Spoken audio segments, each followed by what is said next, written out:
Hello guys, I am Chirag and आज हम बात करेंगे शोल्डर इम्पिंजमेंट के बारे में। ठीक है, तो इससे पहले हम इस पे बात शुरू करें तो आपको सबसे पहले ये पता होना चाहिए कि जो शोल्डर इम्पिंजमेंट है या फिर शोल्डर पेन जो पर्टिकुलरली हम बात करते हैं वो world third most common musculoskeletal problem में आता है। Shoulder impingement is number 1 in shoulder problem. ठीक है, तो शुरू करते हैं हम कि शोल्डर इम्पिंजमेंट। तो शोल्डर इम्पिंजमेंट जो होता है is a syndrome. Shoulder impingement syndrome is the tendinitis of rotator cuff muscles. Rotator cuff muscle कौन सी होती है आपकी? 6 subscapularis, infraspinatus, supraspinatus and teres minor. तो इन चारों का टेंडनाइटिस हो जाती है। Tendinitis and tendinopathy is two different terms. when I talk about tendinitis, it's only mean कि मैं बात कर रहा हूँ इन्फ्लेमेशन हो गया। But when I come to tendinopathy ना, तो टेंडिनोपैथी होती है डीजेनरेशन हो रहा है कोलेजन टिश्यू का। ठीक है, तो इससे पहले हम जानते हैं कि शोल्डर इम्पिंजमेंट में ऐसा क्या क्या होता है। ठीक है, तो उससे पहले मुझे क्या बनाना पड़ेगा? स्कैपुला। ठीक है, scapula and we know what is this, है ना? Acromion process, glenoid cavity. ठीक है, जब ग्लिनोइड कैविटी यहाँ पे क्या आ जाएगा? ह्यूमरस, है ना? ये तो हमें पता ही है। तो यहाँ पर क्या होता है? यहाँ पे होता है सब एक्रोमियल स्पेस। सब एक्रोमियल, सब क्यों बोलते हैं हम इसको? सब हम इसलिए बोलते हैं क्योंकि यहाँ पे क्या जाता है? Acromial process. एंड सब का मतलब क्या होता है? नीचे। तो नीचे एक्रोमियल प्रोसेस के क्या होता है? एक स्पेस होता है। तो इसमें क्या होता है? Due to my repetitive process, फिर एलिवेट कर रहा हूँ मेरे शोल्डर को, तो उस टाइम पे क्या होता है? ये स्पेस कम होना शुरू हो जाता है। इस स्पेस में जो भी अंडरलाइन स्ट्रक्चर्स होते हैं, यहाँ पे जो भी स्ट्रक्चर्स प्रेजेंट होते हैं, उनका इम्पिंजमेंट स्टार्ट होने लग जाता है। तो अगर वो इम्पिंजमेंट होगा, फॉर जैसे मैं को उसमें बताता हूँ आपको, उसमें बिल्कुल अच्छे से पता चल जाएगा कि क्या होता है। लेटरल व्यू, मैं इसकी बात कर रहा हूँ और आप ये मानना कि मैं सैजिटल प्लेन में इसको देख रहा हूँ। ठीक है, तो जब मैं इसकी बात कर रहा हूँ तो this is glenoid cavity, this is glenoid labrum. We all know what glenoid labrum is, है ना? ग्लिनोइड लैब्रम क्या करता है कि अगर ग्लिनोइड कैविटी मेरी कितनी है and it enhance it's size को एनहेंस क्यों करता है? ये साइज को एनहेंस इसलिए करता है क्योंकि जो ह्यूमरस हेड होता है इज 3/4 ग्लिनोइड कैविटी, जो कि बहुत बड़ा हो जाए तो अनस्टेबल बना देता है उसको। अगर अनस्टेबल बना देगा तो हम कैसे करेंगे? ऐसे तो मैं when I will elevate my shoulder, तो उसमें क्या हो जाएगा? डिसलोकेशन हो जाएगा। तो हमें क्या चाहिए? Enhancement of the size. Enhancement क्या करता है? ग्लिनोइड लैब्रम प्रोवाइड करता है। तो एनहेंसमेंट हो गया। तो उसके बाद अब चलो ठीक है, let's come to the point. यहाँ पे होता है मेरा सब एक्रोमियल स्पेस। ठीक है, सब एक्रोमियल स्पेस हो गया। और इसके नीचे जो अंडरलाइन स्ट्रक्चर्स होते हैं जो कि क्या करते हैं? इम्पिंज होते हैं। वो कौन कौन से होते हैं?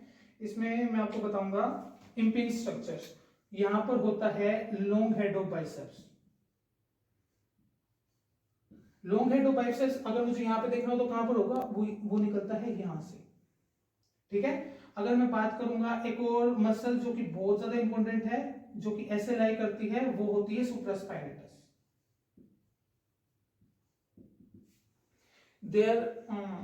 देयर आर वेरियस थ्योरीज जो कि मुझे एक पुख्ता सबूत देती है। वो कौन सा पुख्ता सबूत है? वो ये सबूत है कि along with the shoulder impingement there is one muscle who undergo tendinopathy। कौन सी मसल होती है वो होती है सुप्रास्पाइनेटस। तो supraspinatus goes under tendinopathy. Tendinopathy क्या होता है? मैं रिपीट कर देता हूँ। कोलेजन टिश्यू जो होता है एक टेंडन के अंदर, जैसे मेरी जो सुप्रास्पाइनेटस है वो कैसे चलती है, मैंने ये बना रखा है ना। तो सुप्रास्पाइनेटस, सुप्रा मतलब ऊपर एंड स्पाइन मतलब स्पाइन के ऊपर से, तो यहां से चलती है and it inserts into greater tubercle।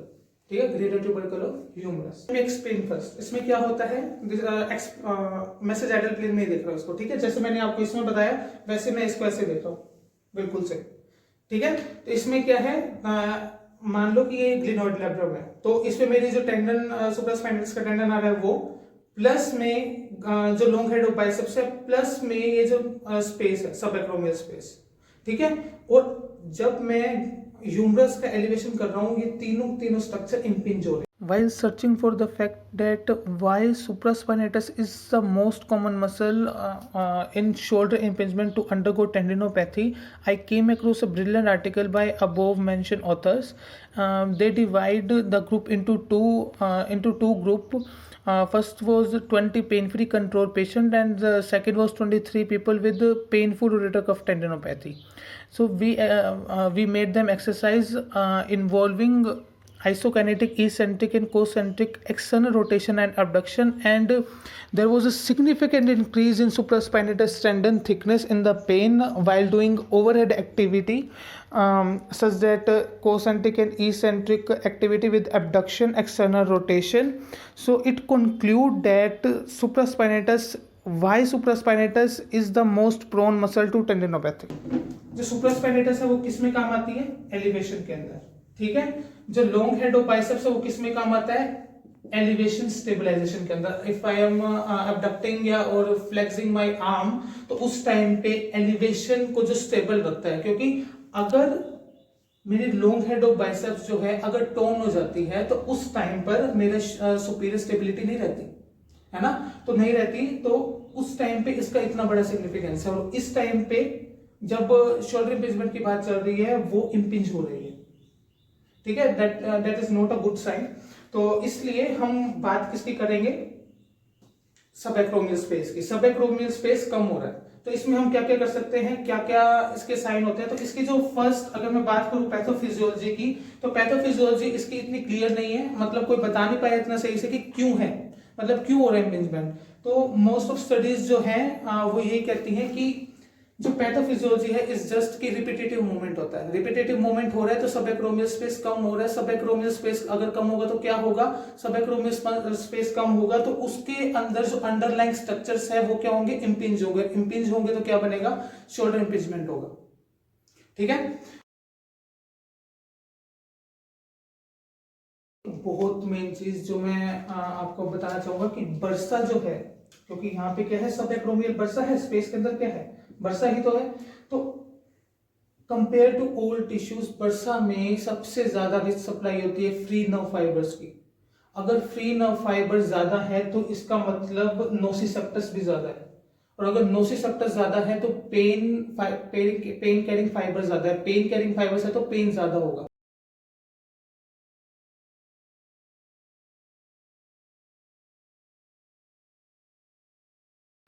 Night pen जो होता है, नॉक्टर्नल पेन जो होता है शोल्डर इंपिंजमेंट के टाइम पे सबसे ज्यादा होता है, क्योंकि मैंने अभी जो बताया कि बर्सा जो होता है वो कनेक्ट है इससे। अगर बर्सा कनेक्ट है तो फ्री नर्व फाइबर ज्यादा है, फ्री नर्व फाइबर ज्यादा है तो नोसिसेप्टस ज्यादा है, नोसिसेप्टस ज्यादा है तो पेन कैरिंग फाइबर ज्यादा है, पेन कैरिंग फाइबर ज्यादा है तो पेन ज्यादा है, ठीक है। इसमें मैंने आपको इतना बताया, और अब हम बात करते हैं इसके सिम्टम्स की। कि सिम्टम्स नहीं, हम पहले हम बात करेंगे कि स्ट्रक्चरल क्या क्या पेन मतलब दिक्कत आती है। तो बहुत एक मेन इंपॉर्टेंट रोल जो प्ले करती है वो होती है एक्रोमियन का साइज या शेप, ठीक है। एक्रोमियन के तीन टाइप हम देखते हैं, तीन शेप हम देखते हैं। एक होता है फ्लैट, मतलब हम मुझे एक्रोमियन सिंपल ऐसा मिलेगा, इसको हम बोलते हैं फ्लैट एक्रोमियन,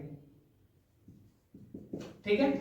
सेकंड आता है कर्व्ड एक्रोमियन, मैं बताऊंगा कि इससे रिलेट कैसे कर रहे हैं, ठीक है। एंड थर्ड जो होता है वो होता है हुक्ड शेप एक्रोमियन, ठीक है। अब जैसे मैं हूं अभी बिल्कुल फ्लैट है एक्रोमियन, ठीक है, तो मुझे एटलीस्ट इससे एनहेंसमेंट नहीं हो रही कि मेरा जो इंपिंजमेंट है वो ज्यादा हो। बट अगर मेरी कर्व हो गई एक्रोमियन, जैसे ऐसे, तो इंपिंजमेंट के चांसेस बढ़े या नहीं बढ़े? ऑब्वियसली बात है बढ़े। और अगर मेरी हुक शेप हो गई एक्रोमियन, मतलब ऐसे ऐसे, तो कितना ज्यादा इंपिंजमेंट हो जाएगा उस टाइम पे। इसलिए 90% of the patient with the hooked acromion जो होते हैं उनमें इंपिंजमेंट के चांसेस ज्यादा बढ़ जाते हैं, ठीक है। तो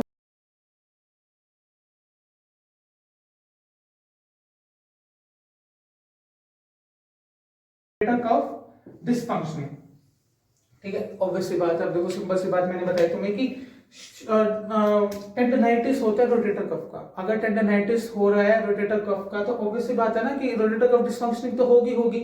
रोटेटर कफ अपना फंक्शन डेविएट करेंगे, तो अपर ट्रैक्ट एंड रोम्बोइड्स जो होते हैं उनको कंपनसेट करने के लिए आते हैं। ठीक है। और अगर ऐसी चीज हुई कि अपर ट्रैप एंड जो रोम्बोइड्स है वो काम करने के लिए आ रहे हैं, तभी जो शोल्डर का लेवल एक किसी के बहुत सारे पेशेंट में ऐसे होता है, बिकॉज मेरी रोटेटर कफ जो है वो काम नहीं कर रही, मेरी अपर ट्रैप एंड रोम्बोइड्स जो है उनको क्या कर रही है, एलिवेट कर रही है एंड क्या कर रही है, एडक्ट कर रही है, ताकि मुझे हेल्प मिले ये करने में, ताकि मैं ज्यादा कॉम्प्रोमाइज ना कर पाऊं अपने जो डेली यूज एक्टिविटीज है। अब हमने बात की है स्केपुलर डिसफंक्शनिंग की, तो हमें हमेशा पता रहता है कि रोटेटर कफ डिसफंक्शनिंग है या फिर रोटेटर कफ जो है अपना अच्छे से काम नहीं कर पा रही है, तो एक चीज पक्का होगी और वो होगा अफेक्ट ऑन ग्लिनोह्यूमरल इंस्टेबिलिटी। ठीक है, तो थर्ड होगा ग्लिनोह्यूमरल इंस्टेबिलिटी, क्योंकि रोटेटर कफ क्या करती है, रोटेटर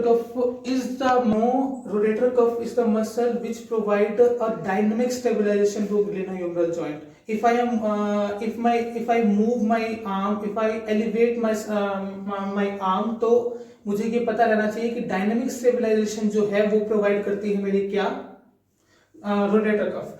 तो उस टाइम पे वो कॉम्प्रोमाइज होगा नहीं होगा, है ना, कॉम्प्रोमाइज होगा ना, तो ग्लिनोह्यूमरल इंस्टेबिलिटी जो है वो एक बहुत बड़ा फैक्टर है किसमें, शोल्डर इंपिंजमेंट में। ठीक है, एक इससे एक और चीज आ जाती है, एक और चीज जो इसमें आती है वो भी बहुत ज्यादा इंपॉर्टेंट है, वो है AC joint arthrosis. AC joint का मतलब जो ओए होता है, ऑस्टियोआर्थराइटिस। तो फिर मैंने आर्थ्रोसिस क्यों लिखा, क्योंकि इन दोनों चीजों में डिफरेंस होता है। क्या डिफरेंस होता है, आर्थराइटिस जो होता है इज जस्ट द इन्फ्लेमेशन। ठीक है, इन्फ्लेमेशन होगा किसका, एसी जॉइंट का। बट आर्थ्रोसिस जो होता है is the degeneration of the collagen tissue, जो किसमें होता है, एक्रोमोक्लेविकुलर जॉइंट में जो प्रेजेंट होता है। ठीक है, इसलिए मैंने आर्थ्रोसिस लिखा, आर्थराइटिस नहीं लिखा। ठीक है, arthrosis is the wear and tear of A tendon, wear and tear of A muscle. ठीक है, तो इसलिए मैंने क्या लिखा है, आर्थ्रोसिस लिखा है रेदर देन आर्थराइटिस। ठीक है, तो फॉर एग्जांपल ये मेरा जो है एसी जो एक्रोमेन है, ठीक है, and this is my glenoid, this is my humerus. ठीक है, जब मैं बार बार रिपीटेटिव मूवमेंट करूंगा and there is no space between this, ठीक है, अगर मैं बार बार मूवमेंट कर रहा हूं, there is no space between this, तो ये वाला जो स्ट्रक्चर होगा वो डिजेनरेशन में जाएगा नहीं जाएगा, डिजेनरेशन में जाएगा तो इसका वियर एंड टियर होगा या नहीं होगा। अगर तो आर्थ्रोसिस के टाइम पे हमें एक चीज पक्का ध्यान रखनी है, वो क्या है, वो ये चीज है कि arthrosis is the part of arthritis. और उसमें क्या होता है, जैसे सिंपल आर्थराइटिस हो वो क्या होता है, सिंपल इन्फ्लेमेशन हो जाना एंड जॉइंट में स्टिफनेस होना, this is arthritis. But arthrosis क्या होता है, डीजेनरेशन होना। ठीक है, हम हर एक चीज को किसमें चले जाते हैं, नहीं आर्थराइटिस है, हाँ इस पेशेंट को भी आर्थराइटिस है, इसको भी नहीं, आर्थ्रोसिस अगर डीजेनरेशन हो रहा है तो। ठीक है, क्योंकि arthritis is just the inflammation and the stiffness in the joint, it is nothing like ki degeneration, or degeneration comes into the part of arthritis which known as arthrosis, which is the part of arthritis. ठीक है, and एक हो गया क्या, AC joint arthrosis. और अगर मैं बात करूं स्केपुलर डिस्काइनेसिस की, स्केपुलर डिस्काइनेसिस मतलब एबनॉर्मल मूवमेंट ऑफ स्केपुला। ठीक है, वो कैसा भी हो सकता है। देयर इज अ थ्योरी जो कहती है कि हमारी ड्यूरिंग शोल्डर इंपिंजमेंट की उसमें रेगुलर चेंजेस आते हैं पूरे स्केपुलर मूवमेंट में। ठीक है, तो there are some muscle weak and there are some muscle tight. ठीक है, तो if I talk about weak muscles, they are middle trap, there are lower trap, there is lower trap, serratus anterior. ठीक है, और हमें अच्छे से पता है, मैं कंसिडर करके चल रहा हूं कि आपको पता है अपवर्ड रोटेशन का जो एनाटॉमिकल फोर्स मोमेंट होता है। ठीक है, अगर आपको नहीं पता तो मेरी यहां से सीरेटस एंटीरियर, यहां से लोअर ट्रैप एंड यहां से अपर ट्रैप मिलके एक एनाटॉमिकल कपल फोर्स बनाता है। ठीक है, जो क्या करता है, जो एनहेंस करता है upward rotation of scapula, upward rotation of scapula. ठीक है, अगर अपवर्ड रोटेशन को अगर वो इंपेयर्ड कर रहा है, क्योंकि मेरी जो दोनों मसल है serratus anterior and lower trap, अगर दोनों वीक हो रही हैं, तो इसका मतलब मेरा, अगर आई एम अबडक्टिंग माई आर्म तो स्कैपुला ऐसे है और इस साइड जा रहा है। ठीक है, there are muscle who controlling this. है ना। तो अगर ये दोनों दोनों इंपेयर्ड होगी तो क्यों होगा, है ना। तो वो क्यों इस साइड जाएगा और एक पर्टिकुलर एक एनहेंसिंग मूवमेंट बनाएगा अपवर्ड रोटेशन के लिए, जो कि नहीं हो पाएगा, है ना। तो अगर नहीं हो पाएगा तो these muscle are weak and tight muscles जो होंगी that is P minor and a very very important muscle upper trap. Upper trap इस टाइम पे ओवरफायर करती है दिस मसल, क्योंकि इन दोनों का काम इसको कंपलसेट करना पड़ रहा है अपर ट्रैप को। अगर वो कंपलसेट करेगी तो वो ज्यादा वर्क करेगी। इस टाइम पे वो टाइट भी है और वीक भी है, ठीक है। टाइट का मतलब ये नहीं होता कि वो स्ट्रोंग है, नहीं। आपके मसल को हर एक टाइम पे एक एडिक्वेट अमाउंट का स्ट्रॉन्ग फोर्स चाहिए होता है। अगर वो उससे ज्यादा है तो वो भी गलत है, अगर वो उससे कम है तो भी गलत है। तो हमें क्या चाहिए, अपर ट्रैप का जो है एक फाइनिंग मूवमेंट चाहिए होता है, जो कि इस टाइम पे एब्सेंट होगा। वो उस टाइम पे क्या कर देंगे, अपवर्ड रोटेशन को इंपेयर कर देगा, ठीक है। अपवर्ड रोटेशन अगर इंपेयर्ड हो जाएगा तो इसका मतलब स्कैपुलर डायकिनेसिस हुआ नहीं हुआ। मूवमेंट अगर इंपेयर्ड हुआ तो स्कैपुलर डायकिनेसिस हुआ नहीं हुआ। मेरी मसल या फिर सीनेटस एंटीरियर एंड लोअर ट्रैप अगर अच्छे से काम नहीं कर रही तो कैसे स्कैपुला मूव कर पाएगा अच्छे से, ठीक है। और तभी उस टाइम पे उन पेशेंट को कैसे हो जाता है, ऐसे हो जाता है, क्योंकि मेरी अपर ट्रैप ज्यादा काम कर रही है, पी माइनर मेरी कोरकोइड प्रोसेस को खींच के इस साइड लेके आ रही है और मेरा मूवमेंट बन जाता है ऐसे, ठीक है, जो कि बिल्कुल गलत हो जाता है, ठीक है। आज के लिए इतना ही। शोल्डर एंगेजमेंट में हम ये हर चीज हमें याद रखनी है, ठीक है। There is each and everything, जितना मैं बता सकता था मैंने उतना बताया। और आगे हम बात करेंगे इससे भी एक कॉम्प्लेक्स जो टॉपिक पे बात करेंगे, और वो है एक्सटर्नल एंड इंटरनल इंगेजमेंट, ठीक है। तो अब के लिए इतना ही, थैंक यू।